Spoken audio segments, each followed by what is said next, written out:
Big boss season 7 promo విడుదలైంది. ఆ promo కానీ ఒక్కసారి చూసుకున్నట్లయితే బిగ్ బాస్ హౌస్లో బిగ్ బాస్ మాట్లాడుతూ అందరి నామినేషన్ ప్రక్రియ స్టార్ట్ అవుతుంది. అందరినీ కూడా గార్డెన్లో రమ్మని చెప్తాడు. అయితే అందరూ వచ్చి నించోగానే కొత్తగా వచ్చిన కంటెంటెస్ట్ పాత వాళ్ళని వారి కారణాలు చెప్తూ ఒక్కొక్కరు ఇద్దరు చొప్పున నామినేట్ చేయాలి ఉంటుంది. వాళ్ళ మొక్కను ఎక్స్ మార్క్స్ వేసి సరైన కారణం చెప్పి మీరు ఆ హౌస్లో ఉండడానికి అర్హతలు కాదని చెప్పమని చెప్తారు.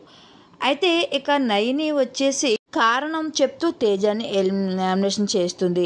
అలాగే బోలా వచ్చేసి ఇక సందీప్కు నామినేట్ చేస్తారు. అలాగే ఇక అశ్విని వచ్చేసి ఇక అమర్కి అలాగే శోభకి నామినేట్ చేస్తుంది. ఇక పూజామూర్తి వచ్చేసి ఇక అమర్కి అలాగే తేజకి కూడా నామినేట్ చేసుకుంటూ వస్తుంది. ఇలా ఈ 6th వీక్ నామినేషను అయితే కొత్త వాళ్ళ చేత పాత వాళ్ళకి నామినేట్ చేసుకుంటూ వస్తారు. అయితే ఈ వీక్ కూడా నామినేషన్ చాలా హోరాహోరీగా జరిగిందని చెప్పవచ్చు. హౌస్లో దీనివల్ల కూడా పెద్ద పెద్ద గొడవలు అవుతున్నాయి.